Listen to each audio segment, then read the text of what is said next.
Isn't that funny? Those signs from God, and they're not like you would think seeing an old cartoon. It's like, take this exit. No, it's not like that. It's these gentle nudges, like, oh, here, Sean, look at this letter that just happens to be sitting here.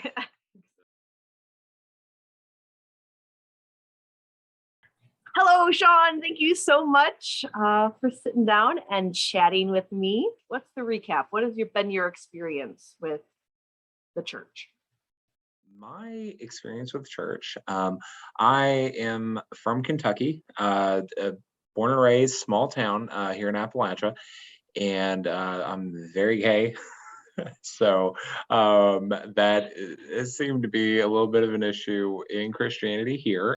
But I grew up in the Episcopal Church. Now, the Episcopal Church, though now nationally is very progressive and accepting and LGBT affirming, that hasn't always been the case in our diocese, and not even in my own church here in my town. Um, so growing up, we had a very anti-LGBT priest in our pulpit. So I can remember hearing anti-gay things growing up. And of course, I heard them everywhere else. Once I got to an age where I started discovering things about myself, like, oh, I kind of like other guys. Um, this kind of self-hate started to set in. I felt unloved. I felt like an alien, from a different world, an imposter at times, sitting in the pew, because at that point I wasn't out. But I started feeling this call back to God, and I didn't know where I wanted to go. I knew I didn't want to go back to this Episcopal church that I grew up in, just because in my head they're always going to be conservative, and they're not going to be open arms for me. Eventually, I went up to my grandfather's house one day and saw we had a letter from the vestry at my church. We were welcoming a female rector. And I thought that was huge, such a progressive thing for this Episcopal church to do. I'm like, okay, well, maybe there's some hope there. I'm going to go check them out. And here I am walking in. I fell in love with the priest and the way that she gave her sermons, and just I felt God for the first time in so long.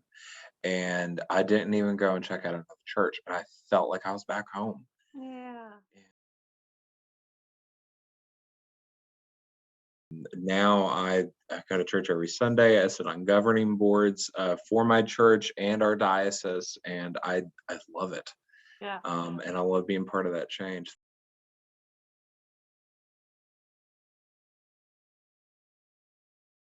Yeah, this is just as good as meeting in person. With some things. It definitely in person has got its benefits. There Yeah. is something about being there one on one with somebody in the flesh, but there are perks to online community like this. Mhm. And one of those is the fact that we all get to connect in all of our different states and get to know each other and form that community. So Yeah.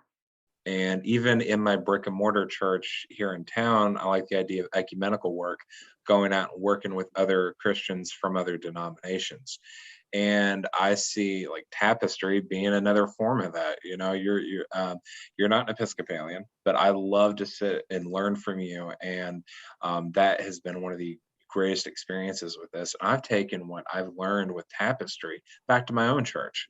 Hmm. So I mean, this is give and take for me. So this is kind of cool. Do people know that you're doing this like other Bible study? That you're involved in that, or? Oh yeah, absolutely. I have told everybody that'll listen about it, even my priest. At the time, she just left, but so she thought that was really cool that I had this whole other Bible study going on with these other folks, and she was like, "You go get it." All right. If I was a busy pastor, like especially if I was a solo pastor, I'd be like, "Oh, awesome! Can I send more people who want to do a Bible study with you?" Because like I am all signed up in this other thing. So I think it's a great way to be a connectional church, not just Presbyterian, but Episcopal and beyond. Yeah.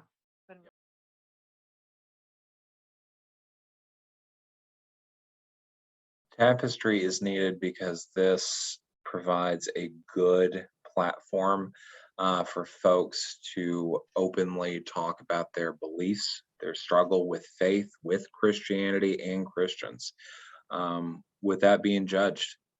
And being able to get onto a Zoom meeting, and especially one that says it's okay if you don't want to have your camera on, that's perfectly fine. Right. That allows a nice, safe space Mm. for these folks to come and ask their questions, and to really develop their own thoughts of what God is, what the divine is.